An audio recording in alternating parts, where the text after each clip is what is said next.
Alright, it looks like we should be ready What to go. matters is that we fight to the very last second. I hate to work on vacation. Okay. Oh, VOD review for you. Let's see.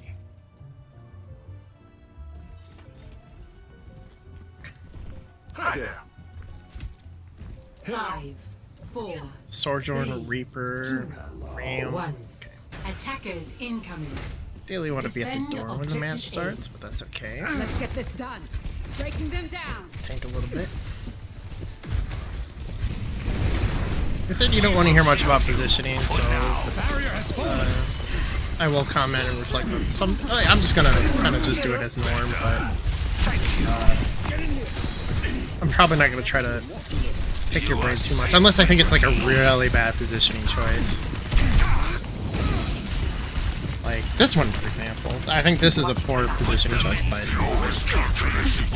the other team didn't really punish it, so that's okay. We can continue to My barrier is gone.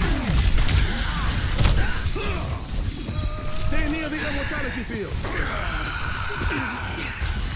Heading you out.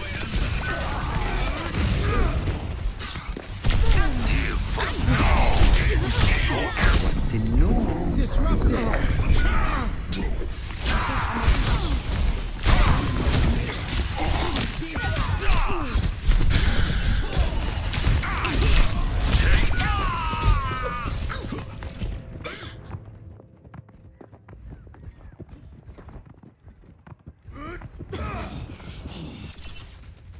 A mild inconvenience. I have some thoughts over that first fight, but I'm gonna see what happens with the second fight before I go over them. We will shield you for now. For reference, your shield actually doesn't block Mei for you anyway, so in that scenario.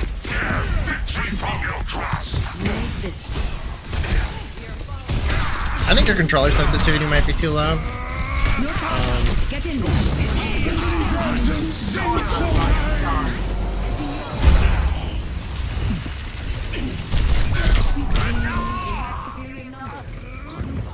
Again and see what happens. Help me. Salt for your wounds. So, yeah, go ahead. A battle lost for a war won. Entub amen. I will give you shelter. The flames of liberation. If that Mercy comes in the res, you should or just punch her to death. You are safe with me. You're gonna animal big unlucky. Do not pop over here. Okay, blue team white here. Big deal. Put them in the ground.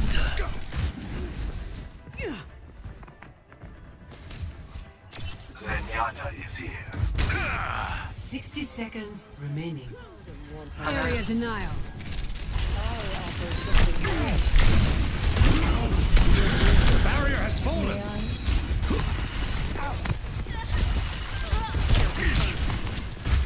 Take everything.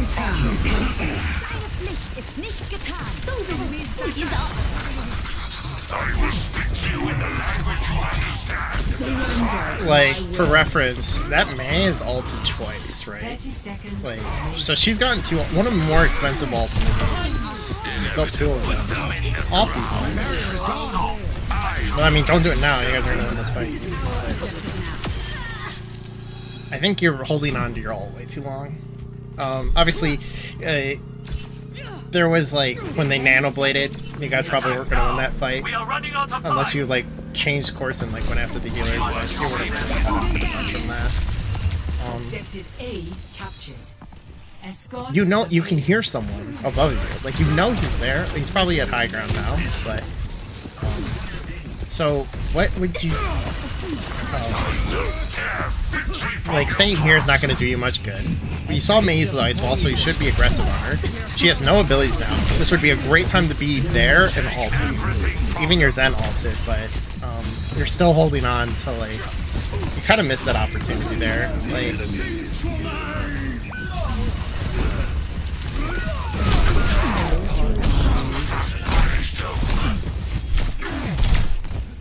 this May is running around you guys. Okay, so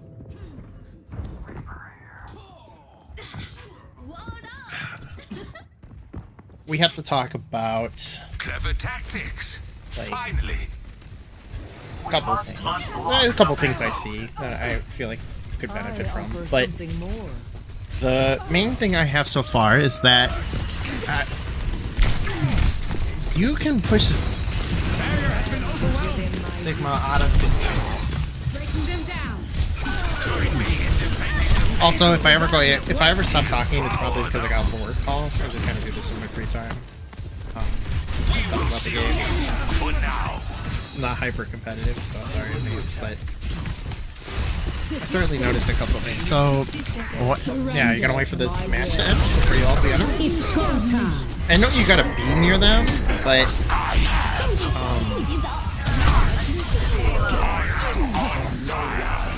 Recharging. Devour them. I think you're trying to envision the perfect scenario to alt the enemy, which isn't what you really. I mean, like, yeah, it would be nice if everyone was close and like the fight was just gonna happen, but obviously, kind of at a rank where players aren't necessarily going to just let you alt them for free. But How do you see your error? The flames of liberation rise. it can be harder in a console, I imagine, dealing with like a Nanoblade Genji. Devour them. But I will give you shelter. that's why Nanoblade's an effective strategy.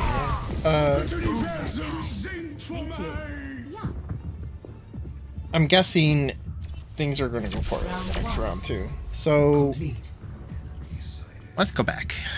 We're going to rewind a little bit here. Let's talk about a couple thoughts I have. You approach from this angle. Yeah. So what you've done here is you've isolated yourself from your teammates. Like, if we go up and like we imagine it through this perspective for a moment, they have the high ground, so your team can't be safe in this area.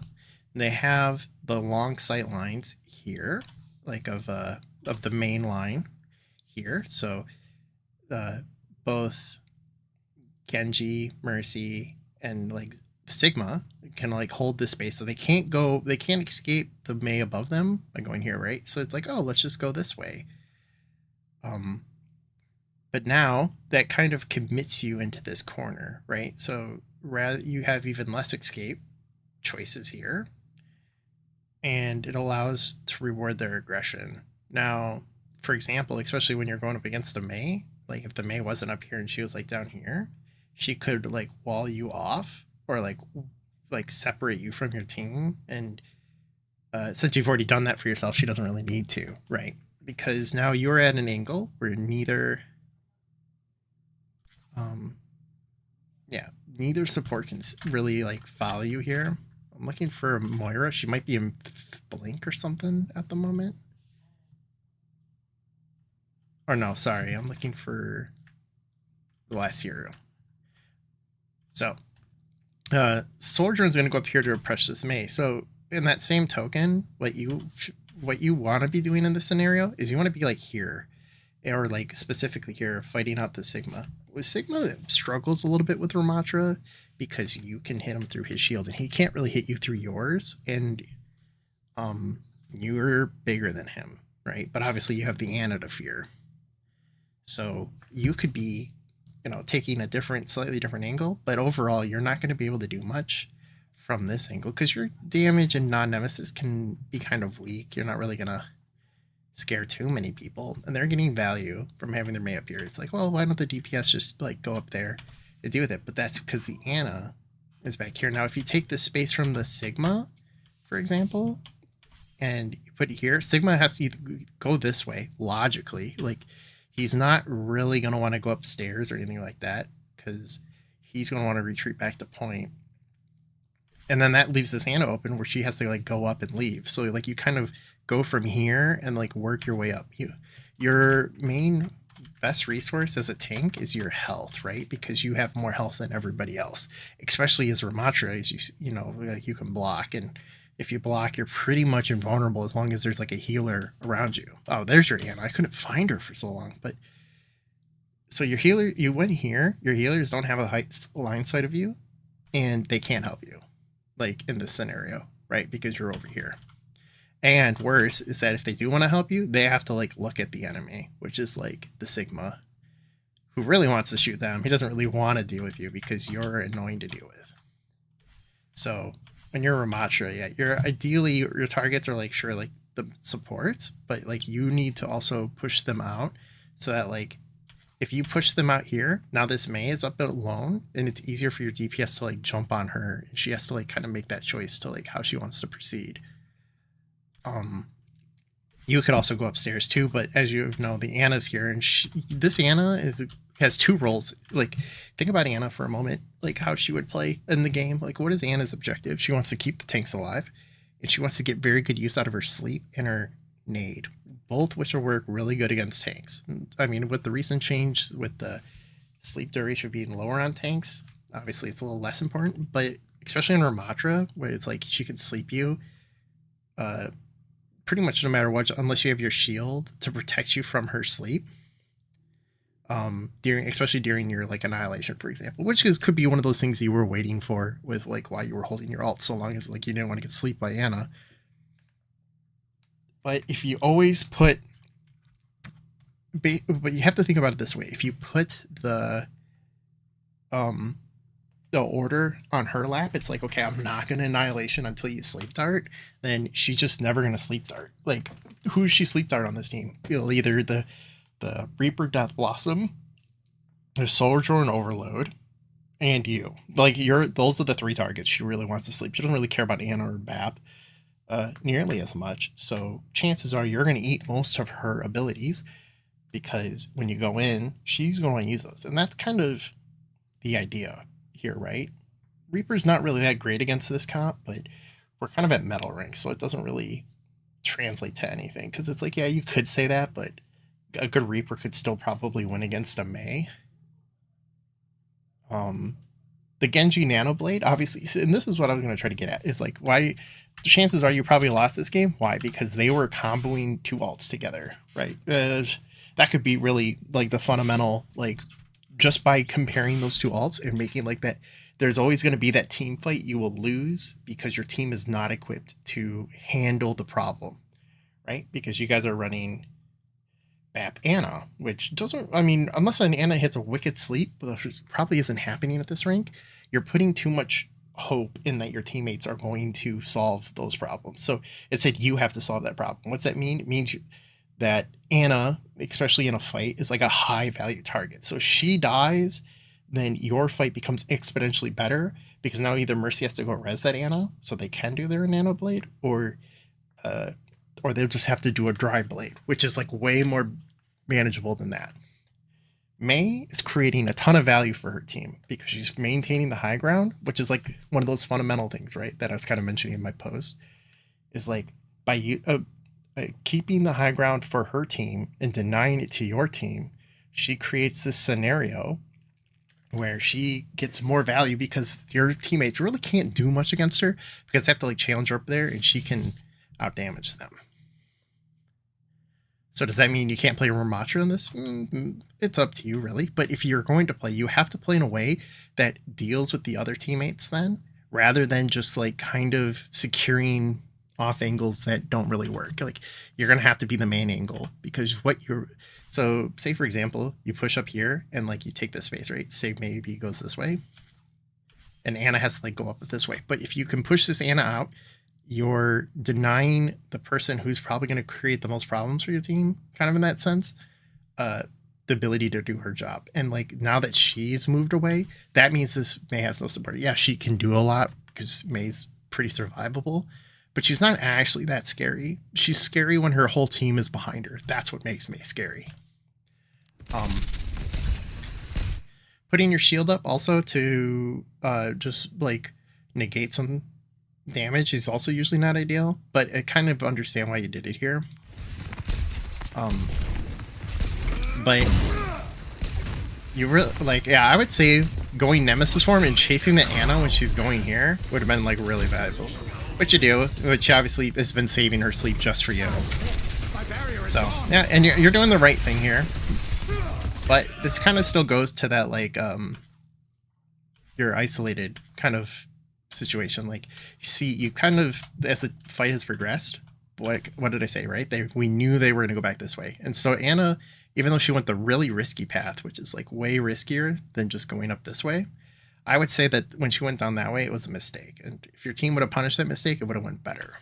But since you guys do not, because of the pressure from the Mei, because she's been kind of keeping your abilities in check, means that you guys have to kind of like pull off a little bit. Reaper doesn't understand that. He's going in, well, he's going to get his just desserts, right? But with that, instead of, because I see you sit here for a while and you look at the Mei, you should have moved up here to the high ground and just shot her off. You could just start shooting at her and she's going to have to make a choice, either put like a wall up here or like leave. But instead, you guys really kind of don't proceed anything. Like, you're looking at her and you acknowledge her while she's instead now being like, well, they're not really looking at me. I'm going to go push this Ana, right? And you're kind of in an action, not doing anything, but you went this like crazy long way, ended up here, and your teammates wanted to still just go main, right? Obviously they're like metal ranks. That's what you're saying, but you're not really helping them be metal ranks. And this is what I was talking about with like the setup for success. Your teammates are going to struggle against this Mei because they don't really have answers for the Mei.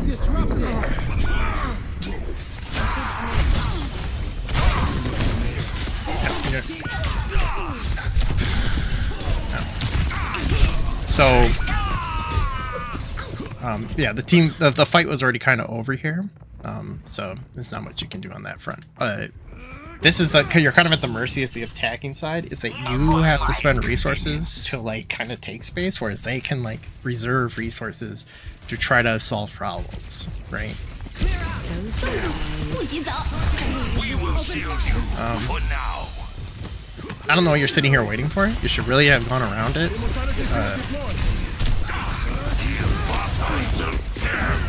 From your grasp. You have a terrible time locking onto that Genji, so it can happen. But the Ana's Nano is not efficient there, but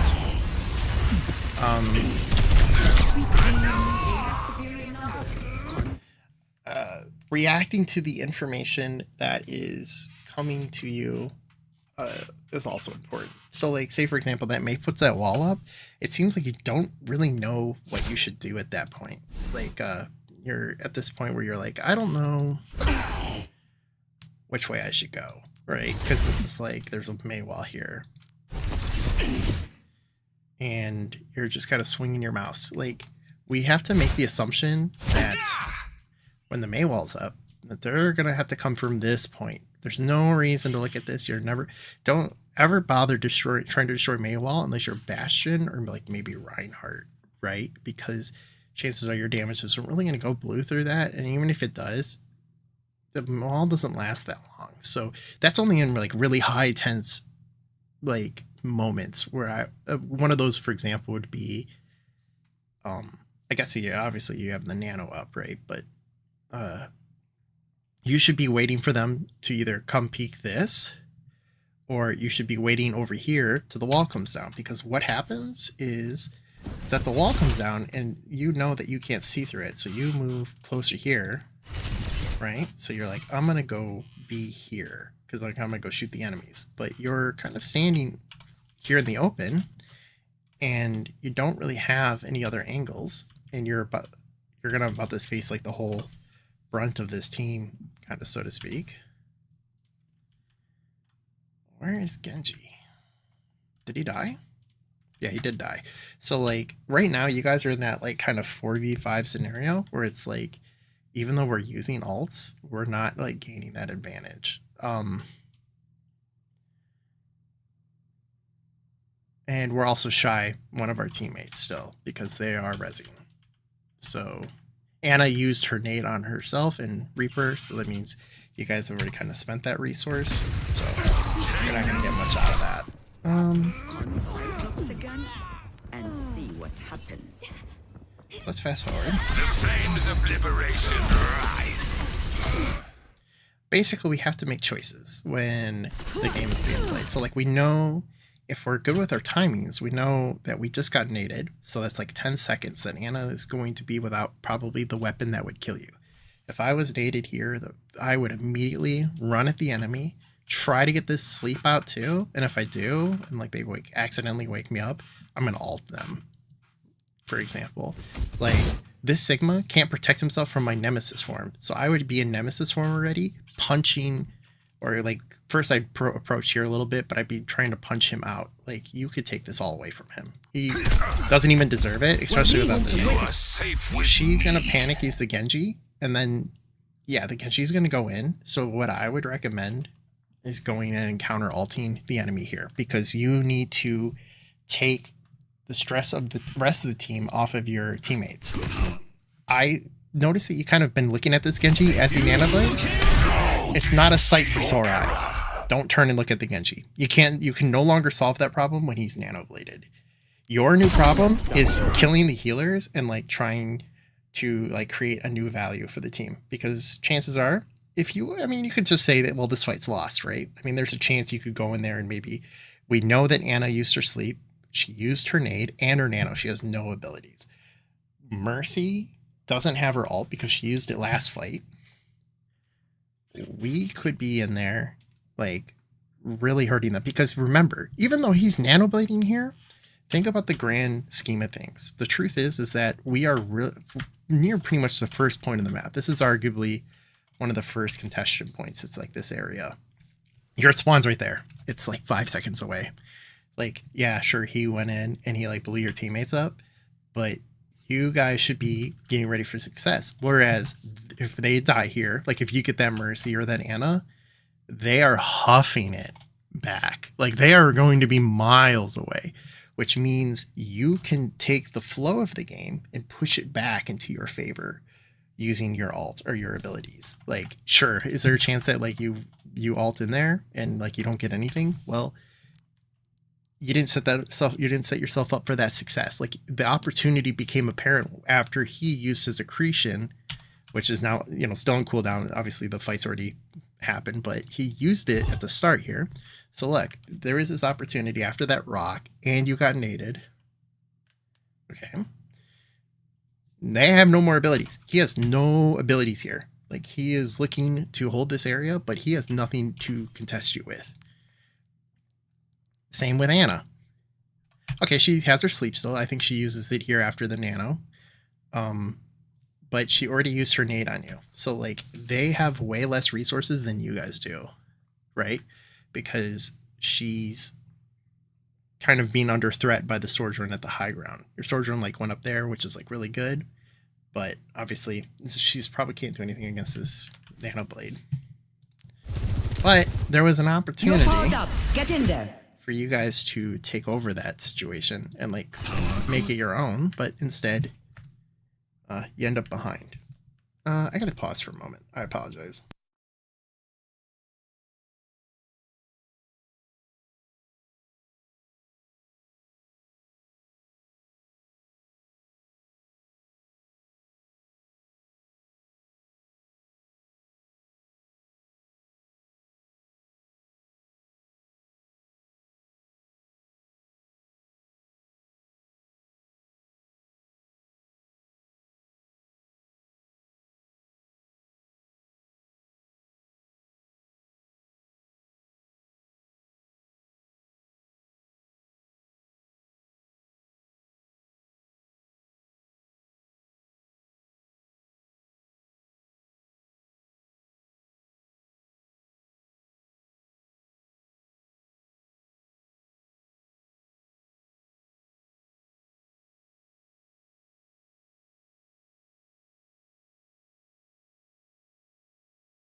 apologize for that. I'm back. Okay. Look, those happen from time to time. But yeah, I'd say think about your ability in the game versus like what you need to be doing.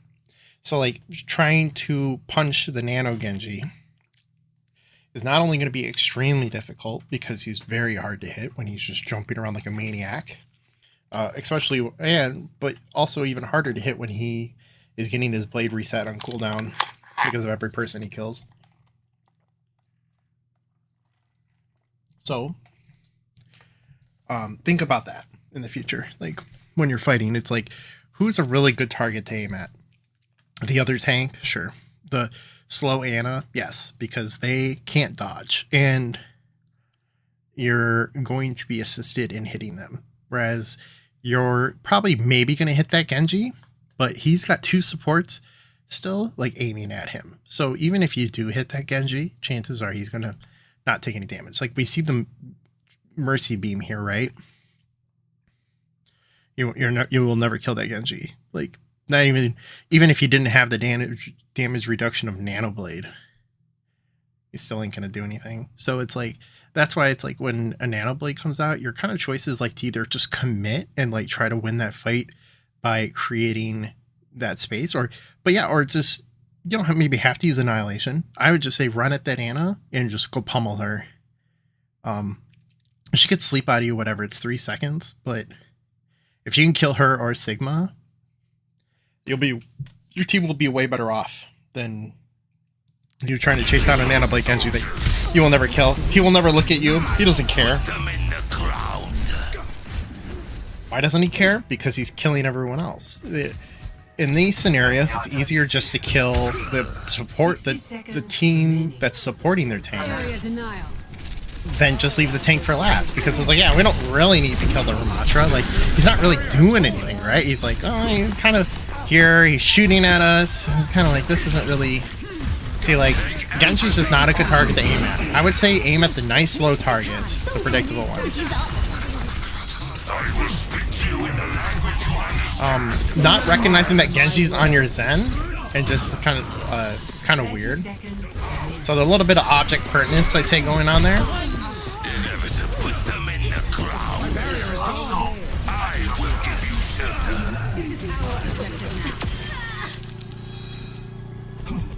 Yeah, if I had to say, I feel like your sensitivity might be too low, but that's, I mean, sensitivity is different for everyone, but it's like you're having trouble locking onto targets, right? See, for example, that, like, Mercy, I think also you need to have more fire underneath you, I guess, so to speak. So, like, say, for example, that Mercy was just kind of out in the open. Yeah, she can just run away and whatever. If we always know where the Mei is, then we can always punish other bad positions. Like, that's what I was trying to get at here earlier. This is the fight where I really wanted you to use that Annihilation. We saw the Mei wall, right? So that's like one of those abilities that we look out for. Taste of poison.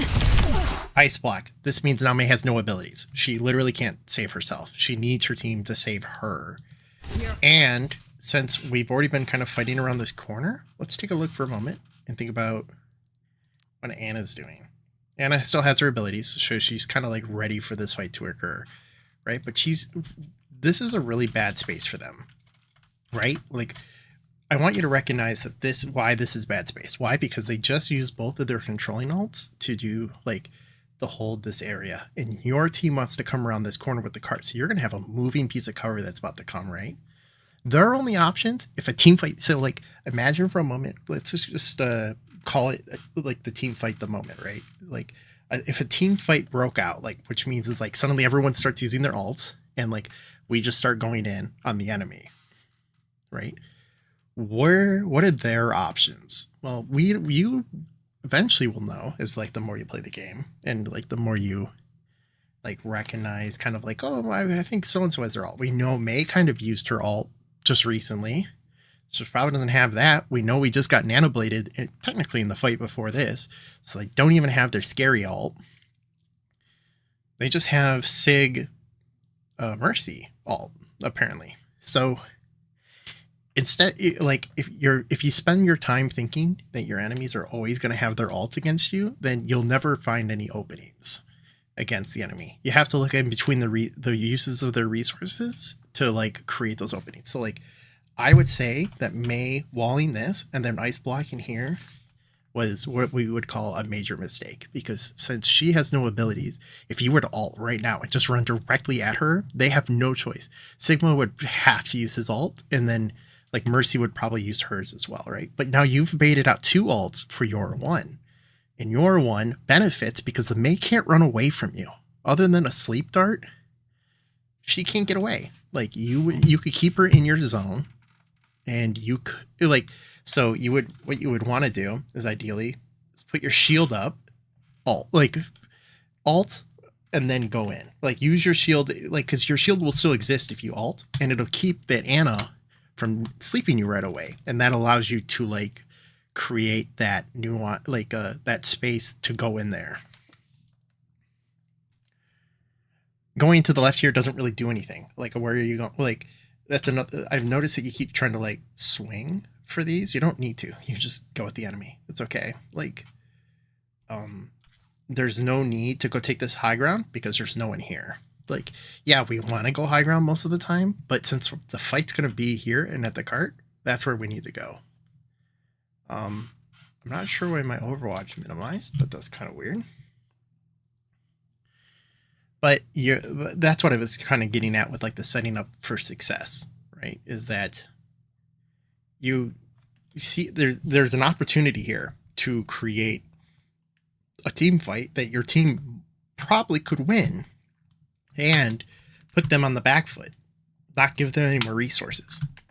That's the other thing to consider, is that think of all the resources you could have been like all the ult you could have been building if you didn't have your ult, right? That's why it's okay to just kind of like use it whenever, and especially since there's going to be that moment where Mercy zooms in here, like she's already kind of soft committed. She doesn't really have anywhere else to go. She can like maybe fly away from her team, or like to Genji, who's just kind of existing, like maybe shooting. But yeah, I think the moment you knew this Mei wasn't an ability, like that's enough of a reason to go in and fight the enemy. This is what I'm trying to get at, is like if you know the enemy is already spending resources and they are not getting value, that means the resources you spend will probably have a better chance of creating value because they don't have resources to counter yours. And if they spend it, so be it. Let them use that Mercy Valk. You know? And that's when you can make that new decision that comes up afterwards. It's like, okay, so what if Sig ults? What if Mercy ults? What if my ult doesn't go well, right? Well, you still have your Nemesis form because you haven't been using it. So you can always just switch into that, and then now you can kind of weather that storm, or your team can just leave. They can just go here, or even better, y'all can just die. Again, your spawn is only a minute, like not even 10 seconds away. Screw it. Just go for it. See, Zen ends up with no choice, but see, since he would have had his ult too, that would have made your ult even more powerful if you went at them. But since you kind of already given them that chance to leave, now they're leaving. So now you guys aren't doing anything with this space. Mei is leaving for free. Like, technically, she never even, in most ways, never even left your screen. Like, so you must have known she had gone up there. That is a target worth chasing. Like, 100%. Like, you guys aren't doing anything anymore. They're not really chasing you. They're leaving. Go chase this Mei. They can't, they have to come back to save her, right? And then when they come back to save them, boom, ult them. You know, the decision making here is that you're not looking for opportunities to create advantages. You're just looking to play the, like, we need to go mid and we need to push the cart and I need to get a kill. No, it's just to help your teammates by solving problems like this problem.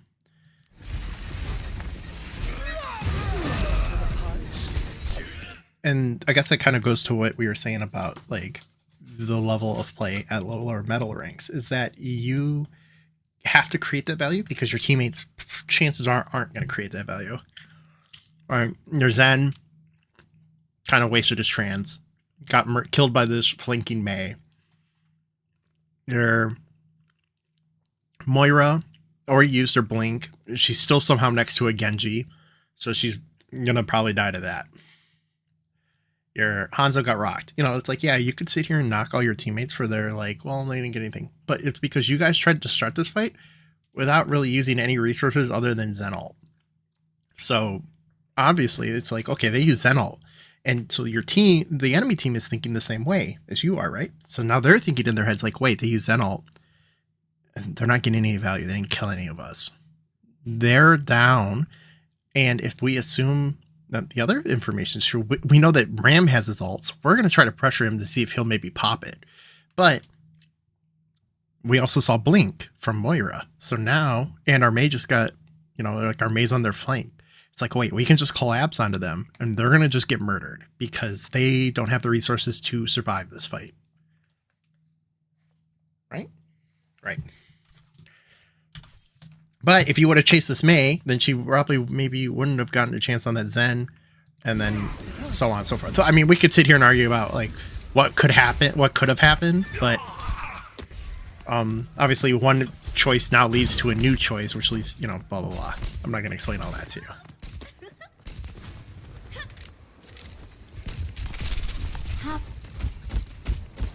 We must unblock the payload. All right, let's jump forward. I don't need to see any more of the. I'll just watch this real fast because it looks like things go poorly. Do you? No, you just haven't picked the hero yet. Okay, so you switch to Sigma. Okay. Barrier initialized.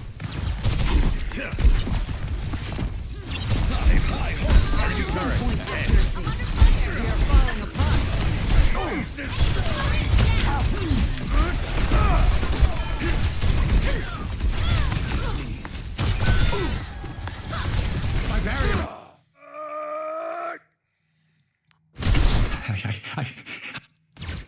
Why are we using resources? My first question. So let's watch this for a moment. So you're in a good position here. You're playing this correctly. You're kind of you're trying to contest for this area, trying to keep them out. We only see a Torb, but we kind of maybe saw the Sig, the sentry. It's okay to shoot it. Obviously, you're going to have to. You don't want it to build, and then yeah, Torb's annoying, but he's not that annoying. He's not really like near anybody. You know, and there's a fight going on up here that, you know, is kind of more important, I'd say.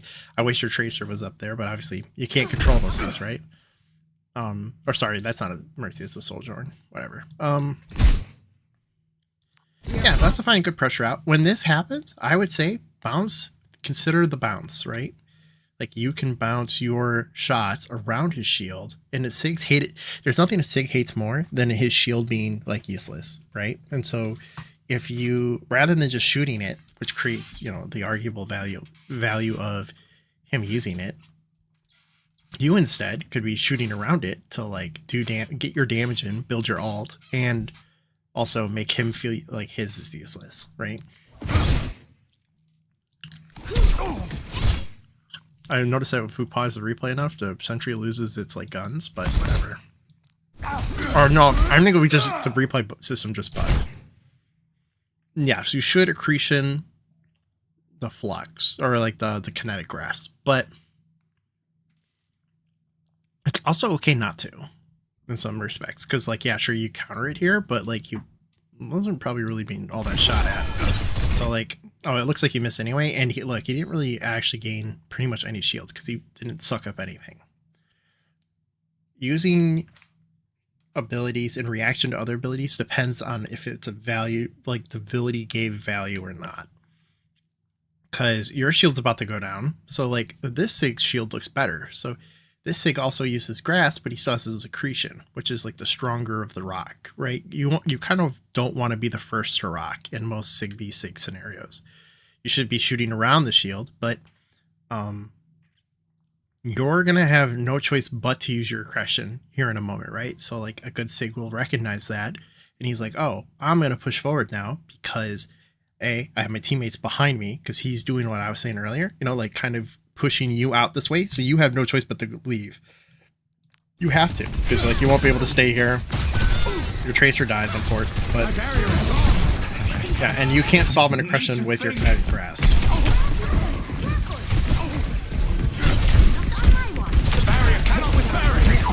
Like, using that on cooldown for what reason? You don't really need the rock sig at every waking moment. You just don't. Like, save that rock instead for things that can be scary, like, or like can do big damage to other players. You don't need to rock all of the time whenever it's cool. But yeah, you're not gonna have much choice. Nice, yeah, good choice of target there. But see, yeah, if we were saving our rock and like after we had gotten that kill, we could be setting up to like, yeah, we are spending the resources of the Sigma, so we can maybe try to hit that. But obviously, it kind of already happened. It's too late. But let's go try. The enemy has returned to life.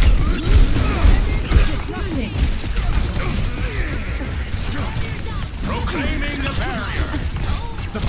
Nice. And yeah, you can rock Genjis who are deflecting. Yeah, that's how you show those cocky assholes. Who's boss? Sorry. That was fine. He ate a couple things with that, so that was a better rock. Yeah. I'm on fire. Barrier has been overwhelmed. But there is more going on in the game than just you versus Sigma. Yeah. Ik ben een uitslover. Heroes never die. Oh, almost. Nice, yeah. Poke that. Barrier cannot withstand much more. Yeah, so they're gonna switch to a diva. They recognize like, oh, we can go this, and we. Barrier is splintering. I would ult it. Let's do it. Yeah, so they kill. They get a pick. They kind of know you already used res. They see the opportunity, and you kind of miss a couple chances here to ult. Like, let me.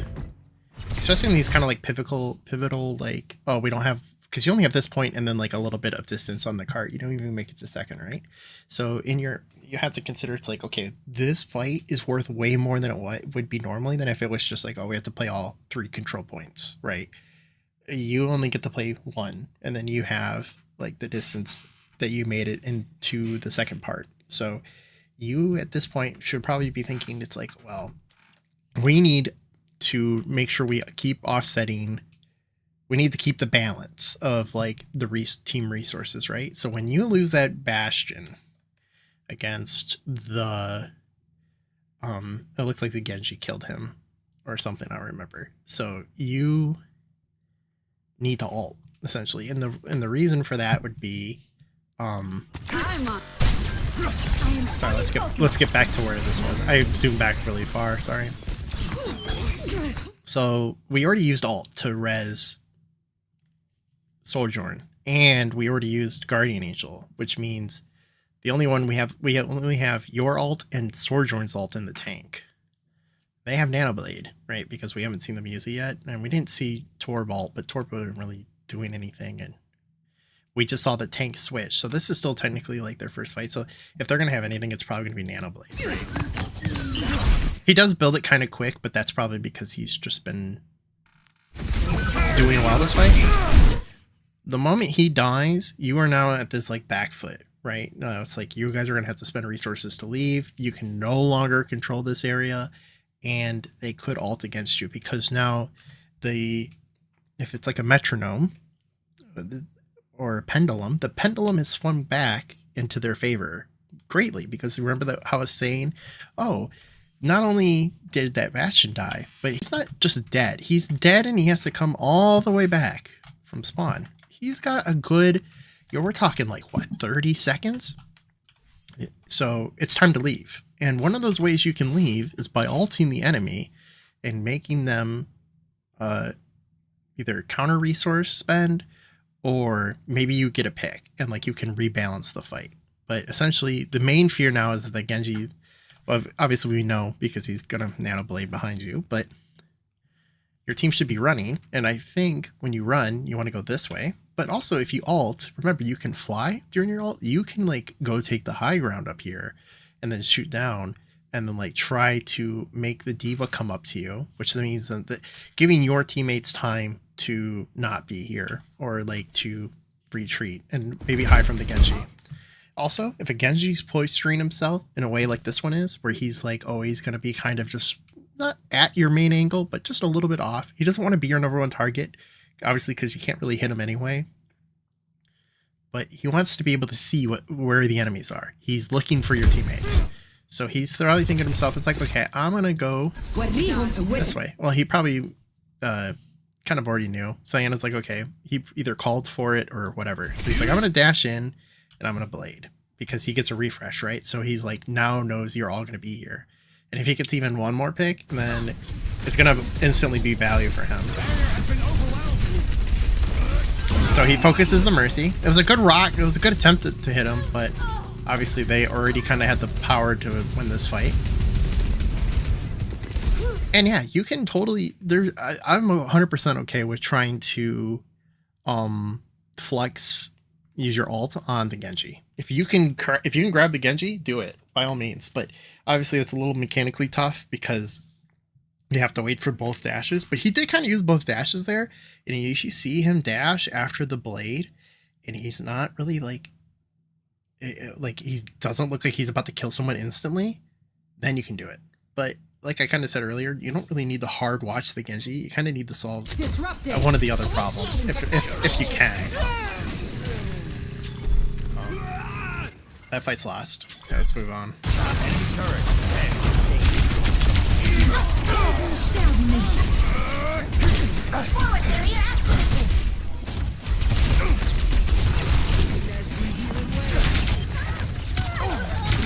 The barrier appears.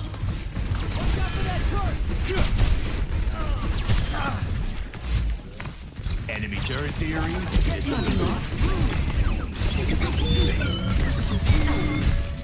barrier is nearly spent. The universe is singing to me. The barrier is weakened.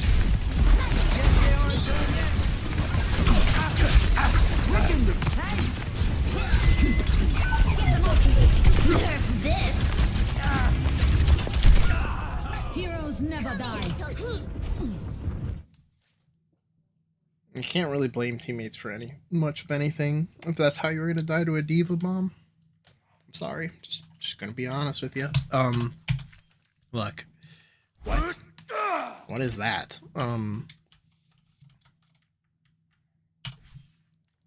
Just so you can see, you need to see it from your own. I think you just need to see it from this angle. Yeah, is the Bastion going off to Nowheresville? Yeah, yeah, that's his fault.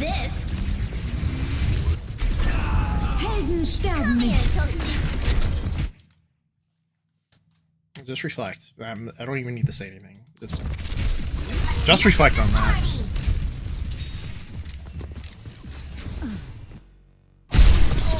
Let's move on. Enemy turret. And you still have your ult.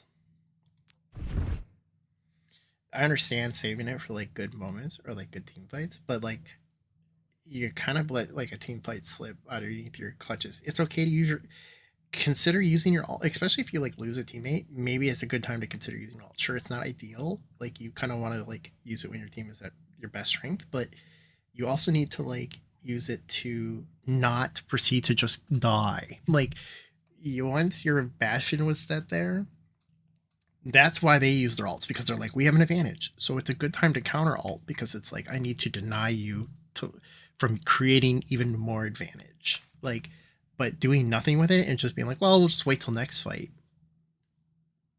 You're going to run out of fights to wait for. Okay, moving on. So, it's rebellion then. Let's get live.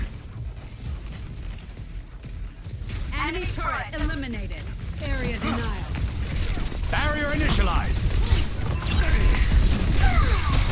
The barrier cannot withstand. Barrier unsuccessful. Neutralizing projectile. Payload is approaching its destination. Could suck on the mines, but I just don't know what you're waiting to ult.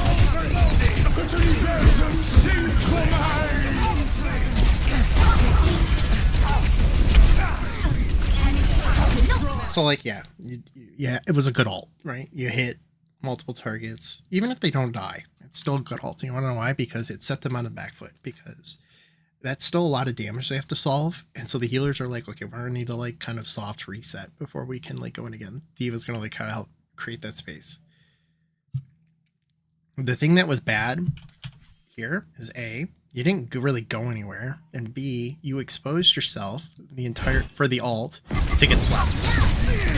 Oh, let's break it. It might work here, but at higher ranks, Anna's won't miss the sleep dart. You're not that small of a target. Barrier is nearly spent.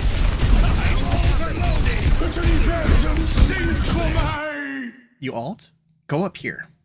You don't need to see them when you ult. Like, as long as you have started the process, go up here, go over here, go anywhere over here, but also maybe stay here. Why? You should. It's great to catch everybody, but you don't need to show yourself for it. And additionally, while you're doing it, you are wrapping this way because you're like, oh, we're gonna be aggressive afterwards, right? Well, it's not really the case. You kind of went over the Torb come and your teammates are on the other side and you're down a bastion. So like, there's not a whole lot of follow-up here to chase after. So like, yeah, it's good, but D.Va's not gonna let you get another shot in like until her defense matrix is out. So she denies that follow-up damage. The Genji is still controlling this high ground, which means your supports and DPS have like no choice but to kind of like follow that. So you're not setting your team up for success. That's what I mean. Like, yeah, was that a successful ult? I'd argue it was, but everything afterwards means now that you're like, it's not going to produce any value and they're going to just heal up that damage, right? So it doesn't mean like, oh, you need to have the perfect ult every time, because it was arguably a good ult. It's just, if you would have got slept, it would have been game over. If the Genji like was still remained uncontested and like was able to do this, no, but yeah, if you would have been up here, you would have seen this Genji was like 1 health, right? Instead of looking at up as the targets you really couldn't deal with. And D.Va would have had trouble helping the Genji because she would have been on low ground after your ult. So that's why you need to consider going high ground, like with your ult. No, nothing gets past me. It looks like you guys won't survive this Nano Blade if I had to guess. Helden sterben nicht. You actually kind of do survive the Nano Blade. This fight's winnable. But... and these, like, close game situations, you need to be the one who's on the card. Just to be clear. Like, that's kind of your job. Your teammates really can't be in this space, and by being on this side and kind of hiding, you're kind of not giving them any room to work with, because the enemy's like peering over it. But, I mean, it's already, at this point now, it's over, right? But, yeah, so I think from most of what I saw is that you're kind of like waiting way too long to use your ult, so I would definitely consider not just using it more willy-nilly, but like decide, like recognizing when good opportunities are arising to use it, even if they're not the best opportunities or arguably the only opportunities. A good time is after the enemy teams use resources. A good time is when your teammates died and now the game's about to swing way in the enemy favor. You can balance it out with your ult, and or if you think you're going to lose the game, you kind of have to use it then, right? So your ult usage, I would say for even a 13-minute game, you only really ulted like, I'm pretty sure 2 times. You only used 1 Annihilation and 1 Flex, whereas they nanobladed you guys like 4 times, you know, so that's what I'm trying to get at. It's like you should be able to, like, there's probably been times in there in that demo where you could have built another ult in the time that you held your first ult. So, stop waiting for the sunny green pastures of the perfect ult conditions. Remember, ults are still good if you even kill just really one person. You don't need to get a team kill. It doesn't need to be a 5k, just 1k. Why? Because like we were saying, if you can create that numbers advantage, it's going to be worth more than just getting enemy resources out. If you can get a pick, it's worth it. pretty much all the time. Or if you get them to use their ults in response to your ult, also kind of value. It's okay. Your ult's kind of weird in that way where it's like, yeah, even if you kind of get counter ulted, if they aren't dealing with you appropriately, you can still keep your ult way longer than everyone else. The positioning, like a mechanic, you lack mechanical skill. Also, just to be honest, you're just missing a lot and not really aiming at enemies, and you have poor reaction time and kind of those other things. Actually, now I've never played really on console, but I will admit that Ram seems miserable on console because you have to like aim down to put a shield down in front of you, which means you have to spend a lot of time not looking at enemies, which is just crazy to me. Like how console players have to live. Yeah,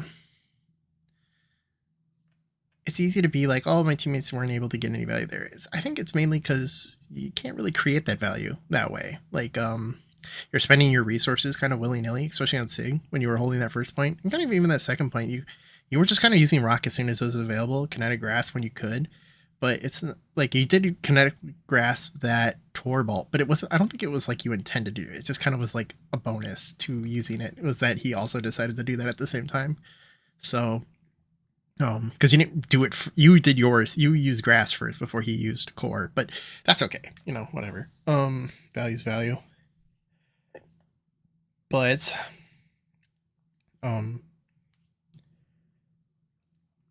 yeah, so I'm trying to think if there's anything else I really wanted to say.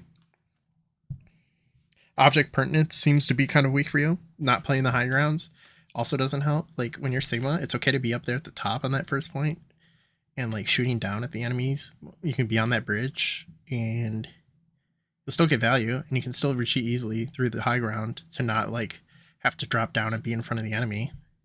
And it's okay to like, if they're also going bottom, like since obviously both teams went that way, then now it's okay. But you need to still deny them like that high space, like that high ground, or at least keep it long enough for your soldier to get like Sojourn to get value.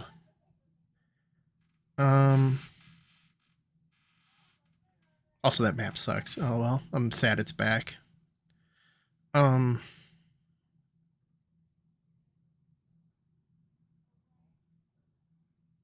don't really have anything else to add. I think I don't see a lot of carry potential out of your gameplay. I think you're trying to rely on your teammates too much. It's like you're saying you're playing your hardest. I'm like, bro, it seems like a lot of the time you're not even looking at enemies, like controller wise. So it's not trying to be mean. I'm just trying to say I think you're making the game harder than it needs to be, right?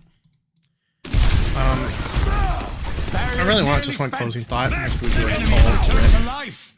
But how?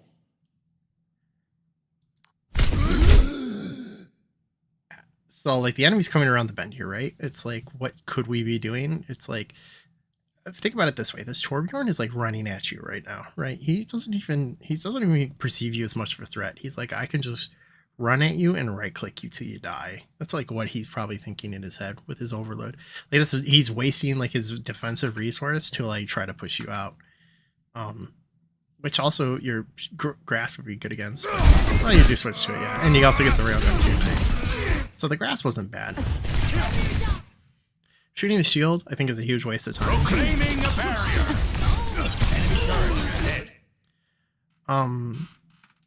I think you kind of recognize here they were on the back foot, but you don't push forward. Your teammates kind of look to you to be that. Like, if you're going to be tank, you should be kind of in front of this brig. Like, should the brig be up here? A little bit, yeah, because she recognized also that this was like, oh, they're going to be on the back foot. You need to it's like, yeah, you guys got to pick here. Go in here and clean up the mess. You don't have to let them have this. Especially, they've been using resources too. Like, you could be going this way, pushing them out, and then going to with the person at top. But since you're undecided here, you're just going to let them get their mercy, wait till their mercy comes back, and then they're still going to get to keep all the space they took from this previous fight. You made this game harder because you didn't go take back what you lost. For example. And you still allow them to have the high ground again, right? So now Now Sojourn has to go deal with the Torbjorn. Like, yeah, obviously she probably wins this, but like there's a chance he wins that, right? It's a non-zero. But now you have 2 picks. So they have 3 people here. It's just Anna, Sojourn, and Genji, right? And we're still hanging out. And that's what I mean. Like, I think if like you could have made this game easier by going and fucking just killing the enemy. By being so, why are you so afraid of 3 people? You have, other than the Sig who matches your health pool combined is bigger than the other 2 players. So, and you have all 5 players. So you should be cleaning this fight up and you should be making them go back to spawn. Either walking there by running away in fear or by dying and getting reset.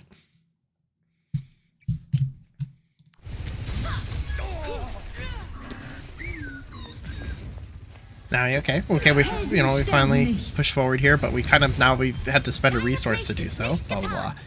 Like, we had to heal someone. So now, you have to think at this moment, it's like, okay, we had the res player. That means our res, which is going to be, like, our most important feature for, like, holding this for a long time, is now on cooldown. So we need to make sure our Mercy doesn't die. So, like, what are your choices? Well, probably to use less resources overall. So it's like, they're going to be regrouping, but now that you've killed, I believe, the tank, because the tank had to go and respawn, then you could still be taking that high ground and denying it from the Genji, because now holding main doesn't really mean anything anymore. What, it keeps Torb out? Anna? Yeah, whatever. But Genji, Mercy, and Diva can just fly up and take high ground and then push you guys out that way. So you could be up there meeting her instead of holding main. You don't have to always be fighting the enemy. You can always be taking a better position to take advantage of the map for yourself as well. And that's what I mean. In terms of like making the game harder. It's like, yeah, we've lost that resource, so the game has become more risky because now we have to like wait. And worse is that they're building their nanoblade. So it's kind of a big unluck. But if we had started moving to the high ground, then maybe we could have killed that Genji. And if we got that Genji, then that means we can hold off the nanoblade a little bit longer till maybe that's back, but like we're still talking about just like game thoughts. It's like, so what is your purpose in this? It's like, I need to get my ult so I could stop nanoblade. Yeah, I suppose so. You can't really stop Diva Bomb. You can with your shield, but that's just kind of the stuff I want you to think about is like what abilities are my abilities good against, and like what value can I bring to the team other than just being like a person who exists on the map and like doing damage. Like, instead of thinking about your rock, using your rock to do damage, you should be saving your rock to keep a Diva out, or like to reset her jet cooldown when she's like flying at you, so on and so forth. I kind of peeked at the other map you had posted, and it was only 7 as the Hollywood, but it was only 7 minutes long, and that means it was his steamroll, and I don't think that really, you're not going to learn anything from that. I think this is probably enough to even show that it's like, I think your aggression on tank is kind of weird, and you don't really need to go off angles as tank. You should really kind of go main angles or like high ground. You can do off angles if like your whole team's going, like if their whole team's going to rotate with you, that's cool. If they're not, then it's like, okay, well, I don't really need to go this way because it doesn't really provide any value to my team. In terms of providing value to your team, yeah, tank is the carry role, like in some ways. Like, that's what I was trying to say is like they're just using nanoblade, and nanoblade is enough to win games. It really is. That's what I'm trying to get at, is like, just because you're using 2 ults together is enough to win a game, like especially at this level. And that's what I mean. He's fundamentally diffing you by using the combination of 2 ults together to win the game, rather than just using his ult when he feels like it's best suited. So like, let's reflect back a little bit to when that we saw that Mei that I kept going on about, like after she had burned her resources on that corner. You're Zen-transed, but if you would have annihilationed with him and like ran at the enemy, then I think that fight, you guys actually do win that fight. Like, I do believe it.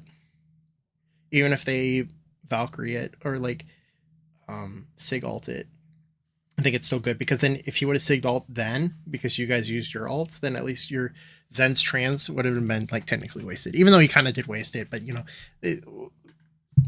it's you know neither here nor there. It's what a game theory we can jump up and down about like what the most optimal play was, but the truth is it's like we're not really producing much value for our team overall. I would say that by just looking at the statistics, I would say your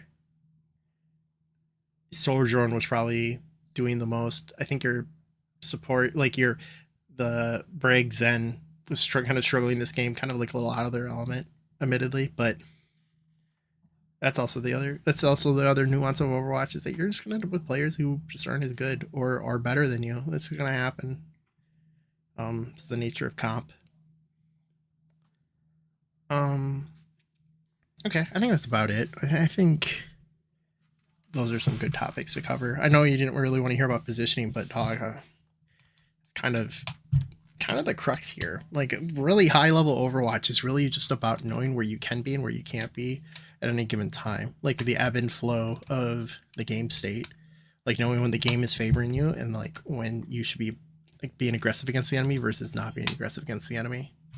So I hope that those give you some insight into what I'm talking about and like what value is, because it's like, yeah, you're winning these fights, but it's like now you're out here poking, and it's like even if you get a pick here, it's not like they go very far. Like the Genji's already back, and you guys killed him first that last fight. So okay, that's enough of that. If you have any questions, let me know.